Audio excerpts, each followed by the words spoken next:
The village of Stonemere was, on most days, the very picture of serene English charm. Its cobbled streets and neatly trimmed hedgerows gave the impression of a place untouched by scandal. Even the gossips of the village, who gathered daily in the cosy confines of the Rose and Crown, could not quite imagine anything dark disturbing their pastoral lives. And yet, life has a way of surprising those who think themselves safe. It was on the evening of Mrs. Pennington's annual midnight soiree that the first ripple of disturbance swept through the village. The invitation had promised an air of elegance, candlelight, string quartets, and champagne served in crystal flutes. The Penningtons were known for their impeccable taste and their generous pocketbooks, and the event was, as always, the social highlight of the season. Miss Marple, as usual, had accepted the invitation quietly, her motives as much curiosity as social obligation.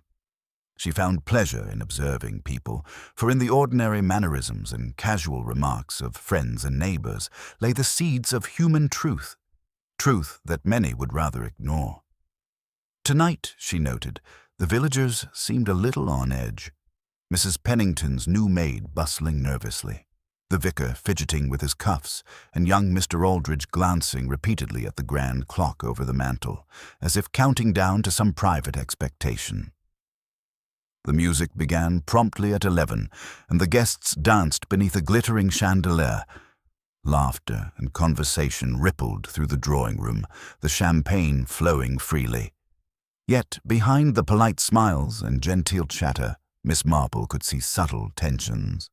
A sharp glance exchanged between Mrs. Pennington's nephew and her cousin, a slight hesitation in the vicar's greeting, the barely perceptible twitch of Mr. Aldridge's lips when Mrs. Pennington mentioned her surprise announcement. It was during a toast, a light-hearted commendation of friendship and good fortune, that the peace was shattered. A sudden, piercing scream cut through the music, silencing the room. The guests froze, the crystal glasses trembling in their hands. Miss Marple's sharp eyes immediately located the source. The library, a room tucked away behind velvet drapes, dimly lit and usually reserved for quiet conversation. A moment later, Mrs. Pennington's voice, quivering, reached them. "It's Henry. Someone's hurt Henry." Miss Marple did not move at once. Instead, she observed. The guests surged forward, some whispering anxious speculation, others pale with genuine fear. Servants fumbled with candles, and the music stopped altogether, leaving the room in an uneasy hush. By the time she entered the library, the scene was disturbingly clear. Henry Pennington, the wealthy and somewhat arrogant heir of the estate, lay sprawled across the oriental rug. A small, delicate letter opener protruded from his chest. His eyes, wide with shock, reflected the dim lamplight, and a faint, almost imperceptible tremor ran through his fingers. Miss Marple knelt briefly, as if to inspect the body. Not that she would need to. The signs were obvious to her experienced eyes. This was no accident, no sudden collapse or fainting spell. This was murder. Yet what struck her most was not the weapon, nor even the position of the body, but the expressions of the people around it. Faces frozen halfway between grief and suspicion, as though the real horror lay not in death, but in the realization that someone among them had done this. And Miss Marple, ever quiet, began to weave the first delicate threads of thought that would, eventually, reveal the hidden truth behind the midnight soiree. The news of Henry Pennington's death traveled through Stonemere faster than any bell could toll. By the next morning, the village was abuzz with speculation. Shopkeepers whispered behind counters, their eyes darting toward the windows as if expecting the culprit to stroll past, while housewives paused mid-dusting to discuss the tragedy in hushed tones. Even the postman, usually indifferent to gossip, found himself lingering at the corners of cottages, eager to exchange news with anyone who would listen. Miss Marple walked quietly along the cobbled streets, her hands folded neatly before her. She listened more than she spoke, noting the variety of responses with her customary patience. Some villagers were openly horrified, others were already forming opinions on who must be responsible. "It must have been the vicar," one woman muttered, shaking her head as though the mere idea explained everything. "He's been far too stern with young Henry lately." Another insisted it was the Pennington cousin, Arthur, who had long envied Henry's inheritance. And still another was convinced the new maid must have acted in some sudden, inexplicable fit of rage. Miss Marple did not correct anyone, nor did she offer her own theories. Instead, she observed the gestures that accompanied the words, the pursed lips, the slight shiver of the hands, the way some eyes avoided meeting hers. Each nuance was a clue in its own right, a tiny thread in the tapestry of human behavior that often revealed far more than words alone. Later that morning, she visited the Pennington estate under the polite pretense of offering condolences. The house was in a state of subdued chaos.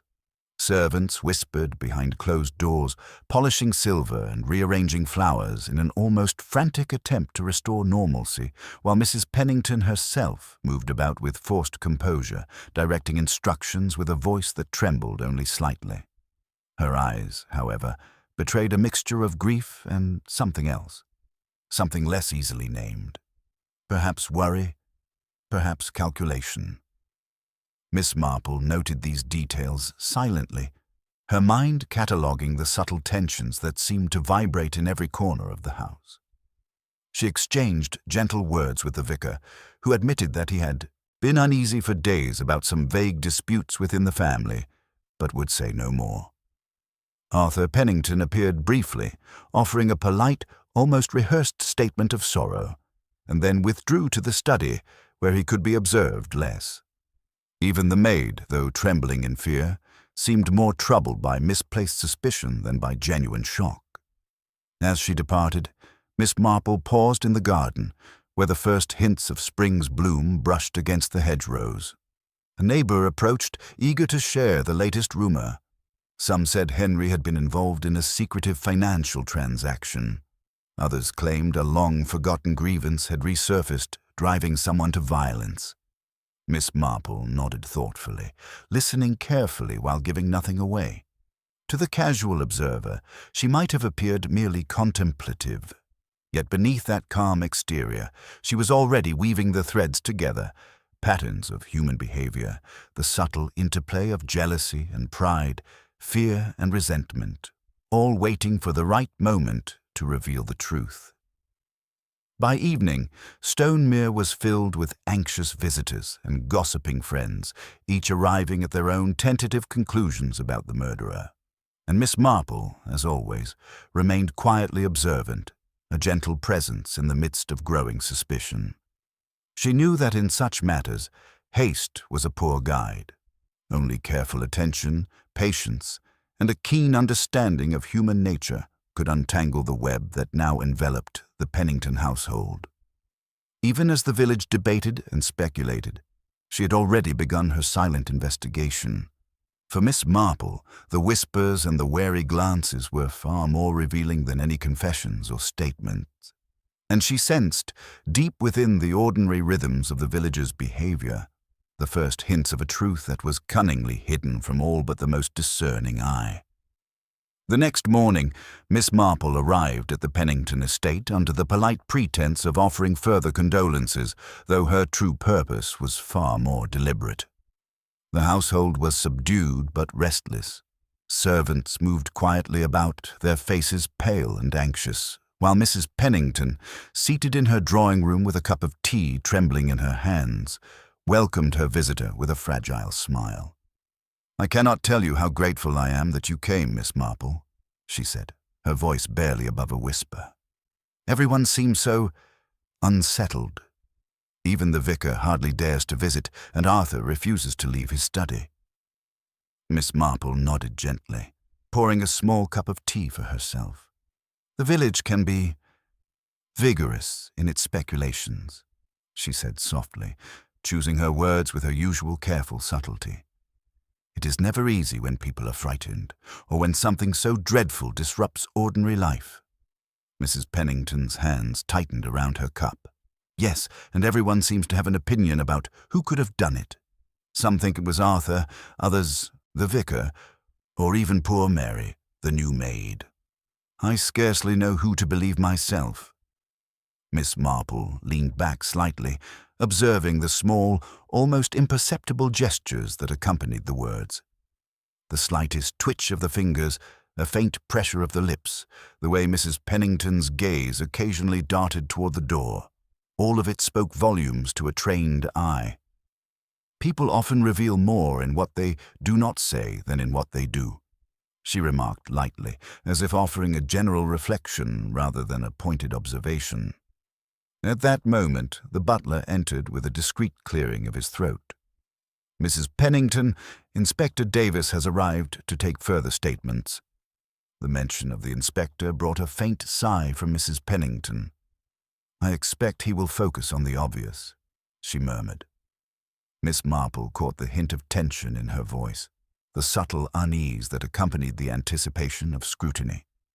Indeed, Inspector Davis arrived with his characteristic briskness, his notebook already open, pen poised.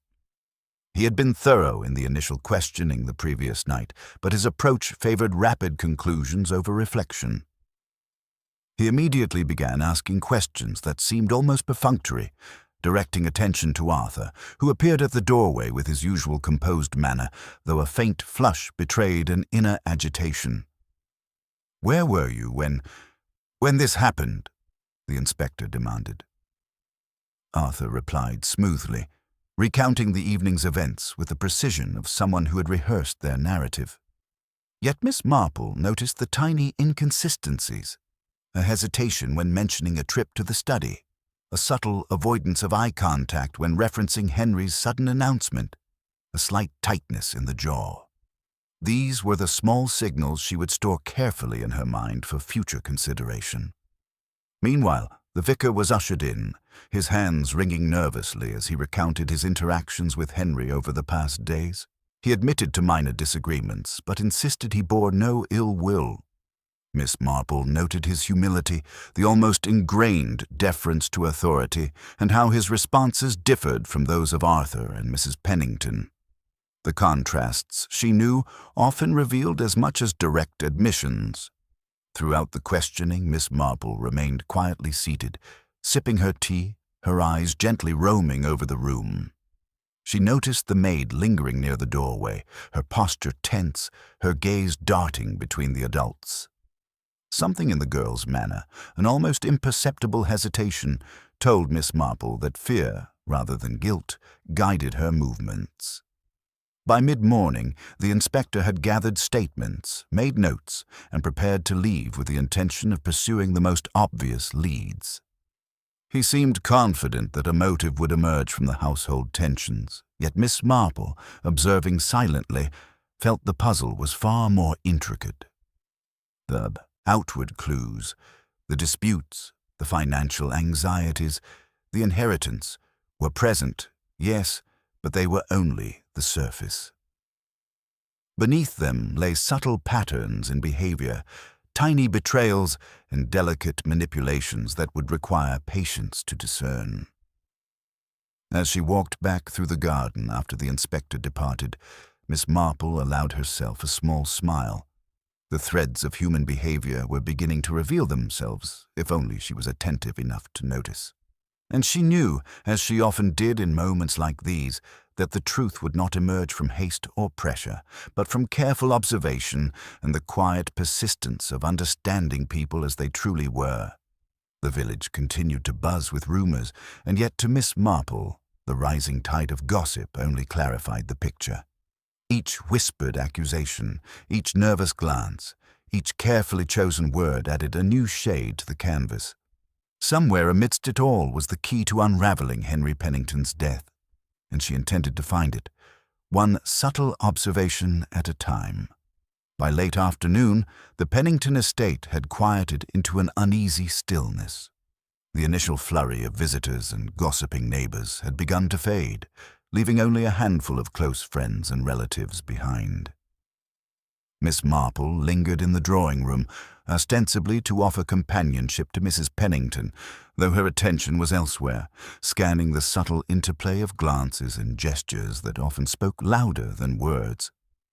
Arthur had returned to his study, ostensibly to manage a state business, yet his steps were measured, betraying a nervousness he tried, and failed, to conceal. Mrs. Pennington, now seated near the fireplace, fanned herself with a delicate handkerchief, her eyes darting toward the library door as though half expecting Henry to reappear.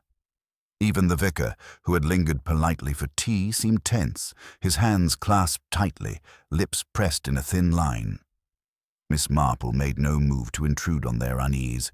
She simply observed. It was in that quiet observation that she began to notice patterns. Arthur's restlessness was not merely grief. There was an edge of impatience, of someone waiting for the moment to act, or perhaps to be accused. Mrs. Pennington's nervous gestures were layered with both sorrow and calculation, the careful control of a woman who understood appearances better than anyone. The vicar's manner was marked by a sort of innocent propriety, yet there was a hint of lingering doubt in his gaze, a concern for matters unspoken. Later, Miss Marple wandered toward the library, ostensibly to examine the scene of the tragedy under the guise of curiosity. The room still bore the disarray of the prior night, chairs slightly askew, the faint imprint of a scuffle on the oriental rug, the small, delicate letter opener lying discarded on a side table. She moved slowly, her eyes sweeping over every detail, noticing things that others would overlook. A faint smudge on the rug near the fireplace, a slight scuff mark on the polished floor, the angle at which the chair had toppled. Each detail was minor, yet to Miss Marple they hinted at the sequence of events that had led to Henry's death. As she examined the room, the maid, Mary, appeared at the doorway, her face pale and anxious. "Miss Marple, she began, then faltered, clearly unsure of what could or should be said. Miss Marple turned gently toward her, her expression warm and encouraging. "Do not worry, my dear. I'm only curious. Sometimes even the smallest observation can illuminate things others miss." Mary hesitated, then spoke in a hushed voice. I saw someone leave the library just before it happened. I didn't think it was anything, but..." Her eyes flicked toward the study, then back to Miss Marple. The hesitation in her words, the way she avoided naming the person directly, struck Miss Marple immediately. It was a clue. Subtle, but telling. Fear had made the girl hesitant, yet honesty compelled her to speak. Miss Marple smiled faintly. "Thank you, Mary. That is very helpful. Sometimes it is the smallest detail that leads us to the truth." She made no attempt to press further. Her aim was to gather pieces, not to frighten or accuse prematurely. By evening, the household settled into a tense routine. Dinner was a quiet affair, punctuated by polite conversation and the occasional nervous laugh. Miss Marple noted the interactions carefully.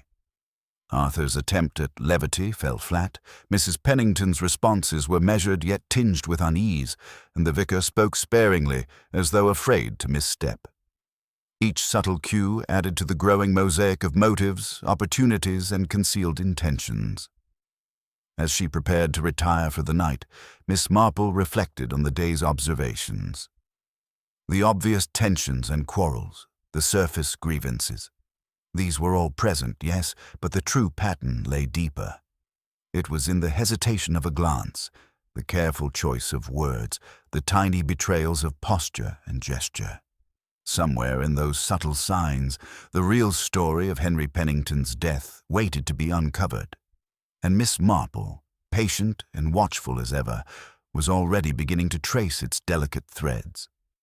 The following morning brought with it a pale, grey light, filtering softly through the tall windows of the Pennington estate. A chill hung in the air, though it was early spring. The villagers whispered of unsettled weather, but Miss Marple knew that some tempests were measured in human hearts rather than clouds.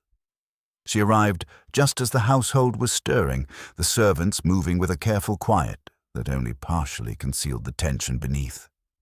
Mrs. Pennington appeared more composed than the previous day, yet there was a subtle tightness about her posture, the way her hands clutched the edge of the dining table for reassurance.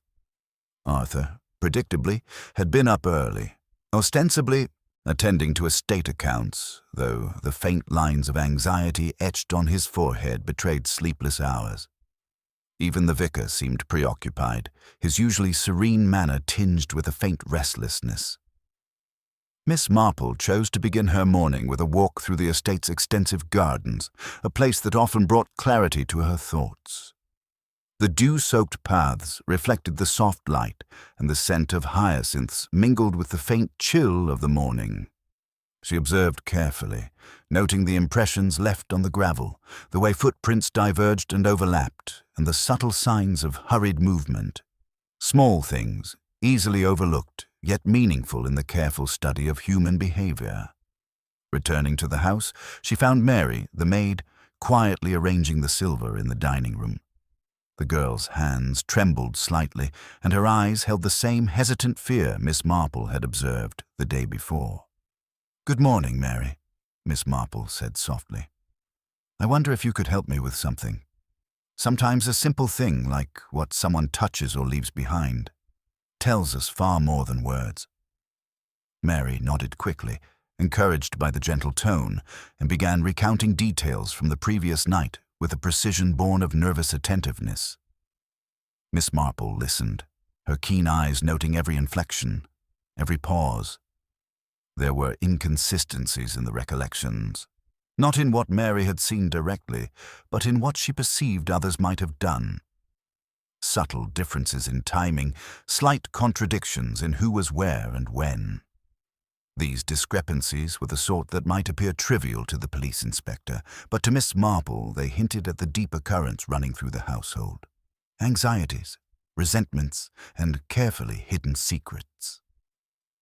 By mid-morning, the inspector returned with a renewed sense of purpose. He had questioned villagers and acquaintances outside the household, seeking a motive and perhaps a convenient culprit. His focus, however, was narrow, and he seemed determined to pursue the most immediate and visible leads. Miss Marple observed silently as he pressed Arthur about the finances and spoke firmly with the vicar regarding his interactions with Henry. To anyone else, it might appear a thorough investigation, but Miss Marple, with her patient attention to subtle human patterns, knew that the truth often lay in what was omitted rather than what was said aloud.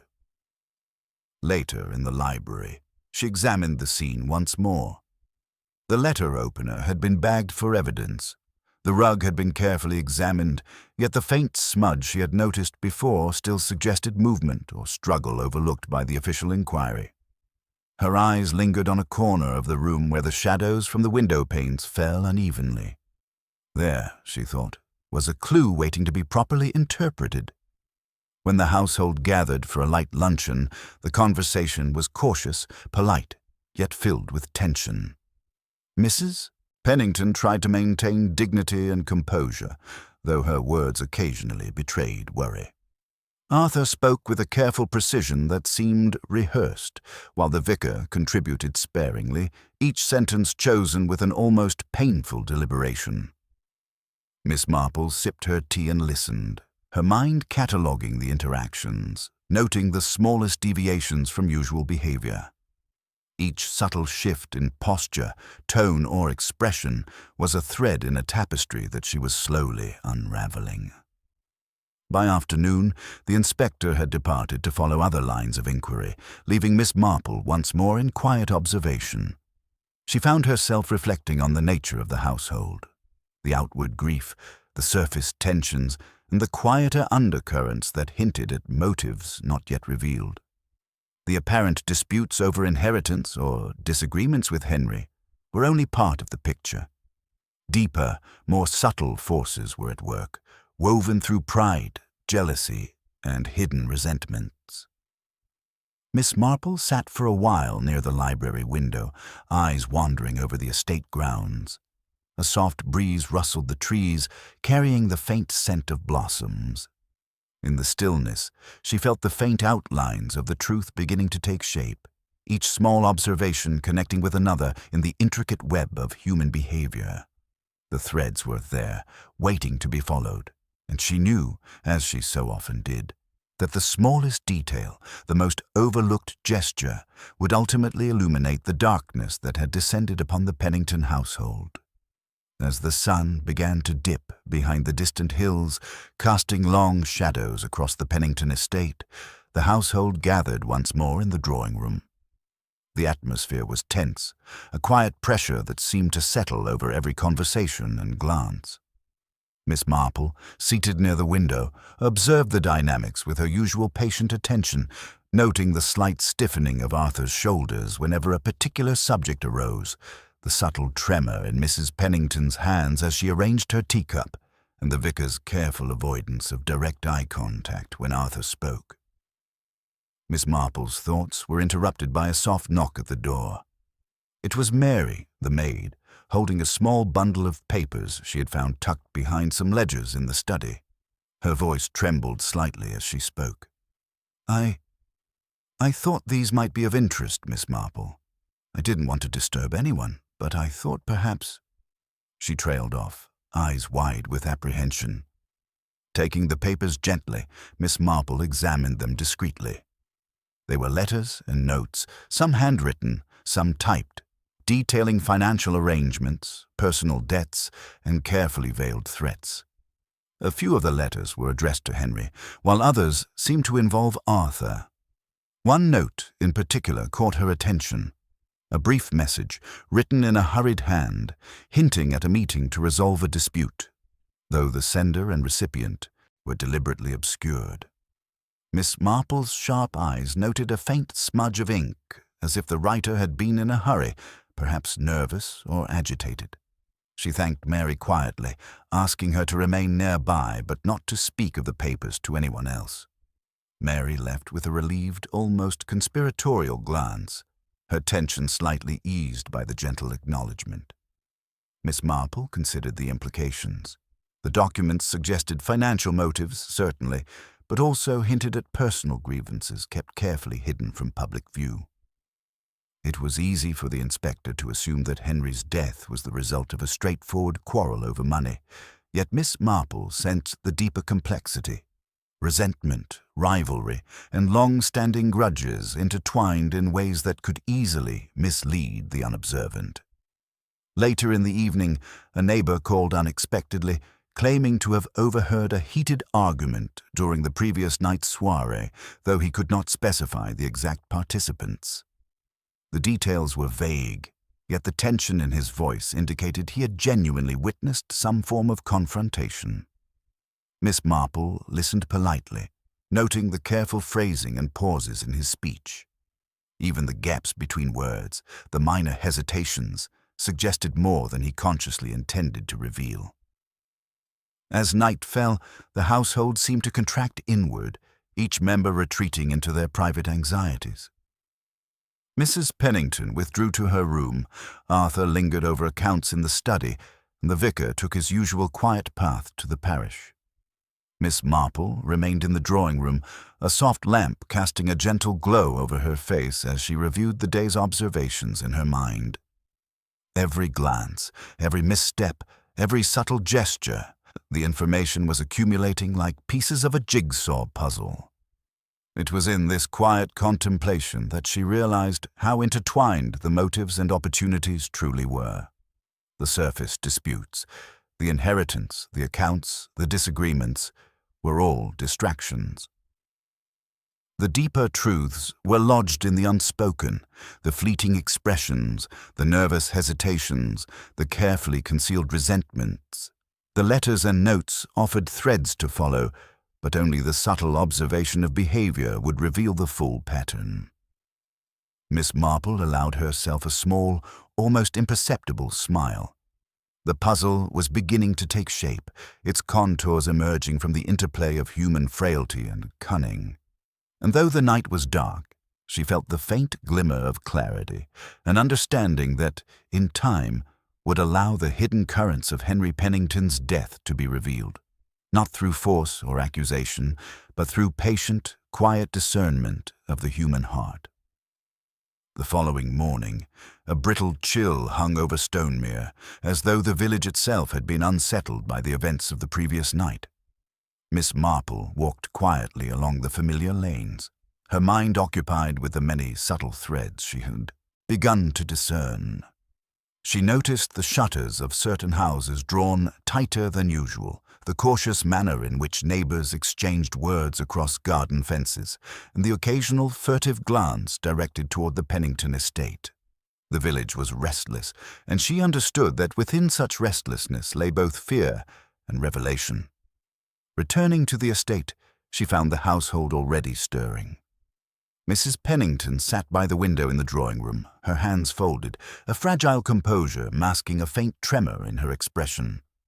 Arthur emerged from the study, his face drawn but resolute, attempting to appear untroubled. The vicar, as always, entered with quiet dignity, though the faint lines of worry around his eyes betrayed a lingering unease. Miss Marple's attention, however, was drawn once more to the small, seemingly trivial details. The arrangement of books on the library shelf, slightly disturbed, a chair not quite in its proper place, the faint scent of ink and candle wax lingering in the air. She had learned long ago that in such minor, often overlooked phenomena, the truth often revealed itself most clearly. Mary, the maid, appeared again, carrying a small tray with morning tea. Her hands shook slightly, though less than before, and her eyes, cast downward, hinted at both fear and relief at Miss Marple's gentle acknowledgment. "I thought you might like some tea, Miss Marple," she said quietly. I don't know if I should be asking questions, but—" "Please, Mary," Miss Marple interrupted softly. "Your observations are more helpful than you might imagine. Every detail, no matter how small, is a piece of the larger puzzle." She poured herself a cup, keeping her eyes on the girl. "If you notice anything unusual, even something you think is unimportant, please tell me. No one will think less of you for doing so." Mary nodded, encouraged, and began recounting once again the movements of the previous evening. Her descriptions, though cautious, revealed subtle irregularities. Doors left slightly ajar, the faint clatter of a step in the corridor when no one should have been there, and the hesitation in a voice she had overheard, as though someone were deliberately masking their presence. Miss Marple noted each of these with the care of a seasoned observer. By late morning, Inspector Davis returned with fresh determination, having interviewed local villagers and friends of the Pennington family. He presented a list of possible motives and opportunities, focusing on the apparent tensions between Henry and his closest relatives. Yet Miss Marple observed the inspector's approach with quiet patience, aware that his conclusions, drawn from obvious quarrels and surface disputes, were only scratching at the edges of the truth. As he left, promising to follow up on the more tangible leads, Miss Marple lingered in the library once more. The smudge on the rug, the displaced chair, and the letters she had examined the night before seemed to take on new significance. A faint pattern was emerging, not from the physical evidence alone, but from the interplay of human behavior, the hesitations and subtleties, the carefully concealed emotions that each household member displayed in their own way. In the quiet that followed, Miss Marple allowed herself a small reflection. The truth, she knew, was always present in the ordinary details of life, hidden beneath appearances, yet waiting for the discerning eye. And as she traced once more the sequence of movements, gestures, and glances, she sensed that a new revelation, or perhaps a further complication, was near at hand. Somewhere among the letters, the shadows of last night, and the subtle missteps of human behavior, the next twist in the story was quietly waiting to be discovered, poised to shift the course of the investigation in ways no one yet suspected. That afternoon, the Pennington estate was visited by an unexpected messenger, a solicitor from London who arrived with an air of formal urgency. He requested to speak with Mrs. Pennington regarding matters of Henry's affairs, though his presence carried an undercurrent of tension that immediately set the household on edge. Miss Marple observed the scene quietly, noting the subtle signs. Mrs. Pennington's fleeting pallor, Arthur's tightening grip on the letter in his hand, the vicar's discreet glance toward the door as though measuring the solicitor's influence on the unfolding situation. The solicitor produced documents detailing Henry's financial dealings, investments, debts, and promises made to various acquaintances over the past months. Among them was a brief note hastily added to the margin of one account, indicating a clandestine meeting between Henry and an unknown party just days before the soiree. The note was unsigned, and the identity of the correspondent remained obscured. Yet to Miss Marple, the careful ink smudge and hurried penmanship suggested urgency, anxiety, and perhaps the presence of fear in the author. As the solicitor departed, the household felt the familiar tension tighten once more. Mrs. Pennington excused herself, retreating to the quiet of her sitting room, while Arthur returned to the study, brooding over papers and ledgers. The vicar remained behind, assisting the solicitor in his departure with courteous civility. Miss Marple lingered, her mind threading together observations from the morning, the papers from Mary, and now the new documents. A few hours later, a subtle disturbance in the household drew her attention. The maid, Mary, appeared at the door, this time carrying a small envelope, sealed and unaddressed, which she had found tucked beneath a stack of ledgers in the study. Her hands trembled as she offered it to Miss Marple. The envelope contained a note, brief and enigmatic. "All is not as it seems. Beware those who smile the sweetest." There was no signature, no hint of origin. Yet, the urgency and the caution implied a hidden knowledge that made the household's quiet anxiety deepen. Miss Marple considered the note carefully, aware that it was likely designed to unsettle rather than inform. And yet, in its deliberate vagueness, it revealed more than the author intended. Someone wished to manipulate, to frighten, and perhaps to conceal their own involvement in the tragedy. She folded the note delicately, setting it aside for careful consideration. As evening descended, the tension among the household members became more pronounced. A private discussion arose between Arthur and Mrs. Pennington in the study, their voices low and measured, yet Miss Marple caught fragments. Mentions of promises, debts, and an unfulfilled agreement. There was a strain of desperation in Arthur's tone, a controlled agitation in Mrs. Pennington's, both masking something more profound. Even the vicar, lingering in the hallway, exhibited the slightest startle when a door slammed unexpectedly, an involuntary reaction betraying his calm exterior. Later, when the household gathered for a muted supper, the conversation was careful and deliberate. Each person chose their words with precision, yet their gestures, glances, and silences spoke volumes.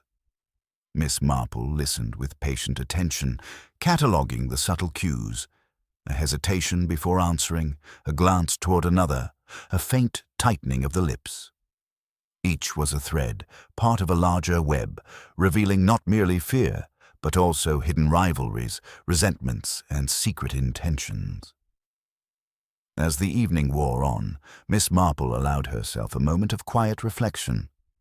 The layers of concealment and deception were thick, but the pattern was beginning to emerge. She sensed a new complication had arrived in the form of this anonymous note. Its presence suggested that someone was attempting to divert suspicion, to control the narrative, or to obscure their own culpability. And she knew, as she often did in such cases, that the next significant clue would likely emerge not from force or questioning, but from the careful observation of human behavior, the unguarded gesture, the fleeting glance, and the whispered remark that revealed more than words could ever convey. The night closed in over the Pennington estate, But Miss Marple's mind remained alert, tracing the hidden currents among those within the house, aware that the next twist in the mystery was already stirring quietly, waiting to shift the course of events in a manner that no one yet suspected. The following morning, a palpable tension still clung to the Pennington estate, thick enough to be almost visible in the air. Miss Marple arrived quietly, noting the subdued activity of the household. Servants moved efficiently, yet nervously, and the usual chatter was replaced by a careful, measured silence. Even the garden, which in previous springs had been alive with songbirds and rustling leaves, seemed muted, as though the grounds themselves were aware of the lingering shadow. Miss Marple began her morning in the drawing-room, observing Mrs. Pennington as she arranged a modest breakfast. The widow's composure was remarkable, yet the slight tremor in her hands and the occasional hesitation in her speech revealed an inner strain. Arthur appeared shortly after, claiming to review estate accounts, but his movements were restless, and his eyes often flicked toward the library where the tragedy had occurred. The vicar entered with his customary quiet dignity, yet the subtle crease in his forehead betrayed concern, not merely for the family, but for some delicate balance of propriety and truth. Mid-morning, a sharp, unexpected knock at the door interrupted Miss Marple's contemplations. It was a postman delivering a letter addressed to Henry Pennington. Curious, since he was no longer alive to receive it. The envelope bore no return address, and inside was a single sheet of paper containing an urgent, cryptic message. The one you trust least is the one who watches most closely. The effect was immediate. Arthur's face paled, Mrs. Pennington clutched her handkerchief, and even the vicar's serene expression faltered for a moment. Miss Marple, however, remained composed, carefully observing the reactions as if cataloguing the human response for her own understanding. She saw the telltale signs: Arthur's subtle tightening of the jaw, the almost imperceptible downward glance of Mrs. Pennington, and the slight shiver in the vicar's hands. Each reaction was a small mirror of guilt, fear, or suspicion, and to Miss Marple they provided as much insight as any spoken confession could. Later, when the household gathered for a brief luncheon, Miss Marple carefully steered the conversation, asking innocuous questions that prompted revealing responses. A casual remark about last night's soiree led Arthur to display impatience beneath the surface civility, Mrs. Pennington to show faint irritation veiled as concern, and the vicar to exhibit subtle discomfort as though he sensed something unspoken yet fundamental. The interplay of these reactions was telling. Beneath the polite facades lay tensions that were beginning to converge, pointing toward a truth the household itself was reluctant to acknowledge. In the library afterward, Miss Marple examined once again the physical traces of the crime. The displaced chair, the faint scuff marks, the residual ink smudges, and she combined these with the behavioral cues she had observed over the past days. A pattern emerged, subtle yet undeniable, movements, gestures, and hesitations that suggested both premeditation and deliberate manipulation of appearances. Someone within the house had not only acted with intent, but had also carefully orchestrated a false impression to mislead others. As dusk approached, Miss Marple took a quiet walk in the garden, allowing her mind to untangle the intricate web of clues. Each whisper, each glance, each tiny inconsistency collected in her memory, forming a mental map of the household's hidden currents. She understood that the next crucial step would involve subtle psychological engagement, prompting reactions, watching for inconsistencies, and gently drawing forth truths that the suspects sought to conceal. By the time night fell, she had a plan forming in her mind. The final pieces of the puzzle were beginning to line up, but patience was required. The murderer, she sensed, had grown confident in their deception, perhaps even daring to believe the truth would never emerge. Miss Marple, quietly observant and undetected, would allow them to reveal themselves through their own actions and reactions. And in that anticipation lay the promise of revelation. an unveiling not of brute force or interrogation, but of careful, human insight, the precise tool Miss Marple wielded with unmatched subtlety. That evening, the Pennington estate was quiet, the kind of silence that carries a weight heavier than mere absence of sound. Miss Marple settled into her usual chair in the drawing-room, her hands folded neatly in her lap, her gaze drifting casually across the assembled household. Mrs. Pennington sat with a faint pallor, her posture carefully composed, while Arthur remained near the study doorway, his movements measured, betraying an inner tension he did not attempt to hide. The vicar lingered politely in the corner, his calm presence contrasting with the subtle, nervous energy in the room. Miss Marple allowed the conversation to flow naturally, commenting lightly on the weather and the garden, never directly referencing the recent events. Yet each phrase, each casual remark, was carefully chosen. She noticed every response, a slightly too quick agreement, a delayed reply, a faint quiver in a hand. These were the signals she had been waiting for, small behavioral cues that revealed more than words could. Gradually, her attention turned to Arthur. The young man's composure was fraying, barely perceptibly, but enough to draw Miss Marple's keen eye. She allowed a moment of silence to hang, then remarked gently, "I sometimes wonder how little we notice of one another, even in the closest families. A small slip, a misremembered detail. Such things can be quite telling, can they not?" Arthur's eyes flickered, a micro-expression that would escape all but the most careful observer. His fingers tightened around the edge of the armchair, his lips pressed into a thin line. Miss Marple smiled faintly, as if the remark had been intended merely as idle musings, though in truth it was a subtle test. Mrs. Pennington's gaze shifted slightly toward her son, her fingers brushing her handkerchief nervously.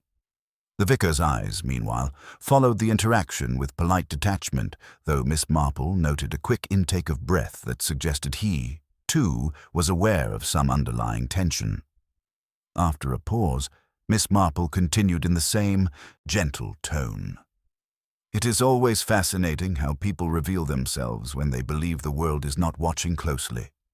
The smallest gestures, the quietest hesitation, can tell a story no words ever could." She allowed her words to linger, her eyes meeting Arthur's with a calm, discerning gaze.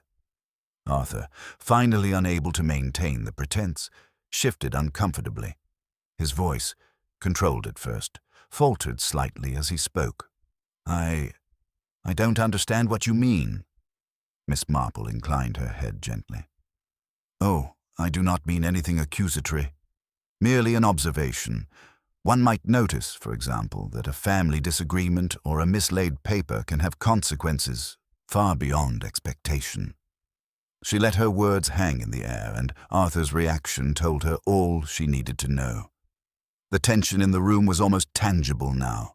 Mrs. Pennington clutched her handkerchief more tightly, a faint quiver in her voice as she spoke. The vicar's hands, resting on the back of a chair, twitched subtly, though he maintained his quiet demeanor.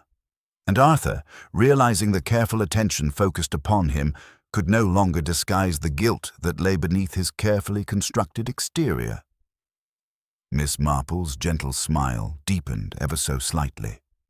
She had drawn out the crucial reaction, not through accusation nor confrontation, but through subtle observation, careful phrasing, and the quiet manipulation of the human tendency to reveal the truth under scrutiny. The threads she had been tracing for days were converging, and the hidden currents of deceit, jealousy, and fear were now visible for anyone attentive enough to notice. At last, the room seemed to hold its collective breath, waiting for the revelation that Miss Marple, with the calm certainty of her insight, was poised to deliver.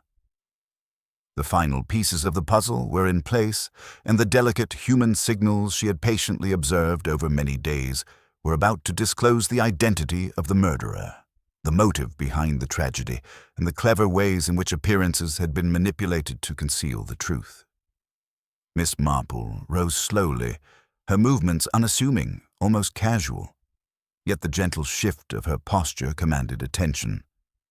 She allowed her gaze to wander across the room, lingering momentarily on each face, noting the smallest reactions, a tightening of the lips, a flicker in the eyes, a sudden, almost imperceptible shift in posture. She spoke softly, her voice carrying the weight of observation rather than accusation. "Henry's death," she began, "was tragic, yes, but it was not sudden, nor was it a result of mere chance. There are always patterns to such events if one only takes the time to observe them carefully. And in a house such as this, patterns can often be discerned in the most ordinary details. The way someone moves, the way someone speaks, or even the things they choose to conceal." Arthur's hand, resting on the arm of his chair, trembled slightly. Mrs. Pennington clutched her handkerchief a little tighter. The vicar's calm mask faltered, a flicker of concern crossing his eyes. Miss Marple continued, weaving together the observations she had collected over several days, careful to present them as reflection rather than confrontation.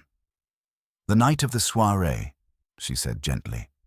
"There were letters and notes exchanged, movements that seemed inconsequential but were not.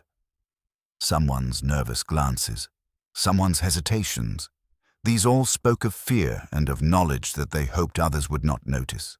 And yet the human eye, if trained to observe carefully, cannot be deceived forever."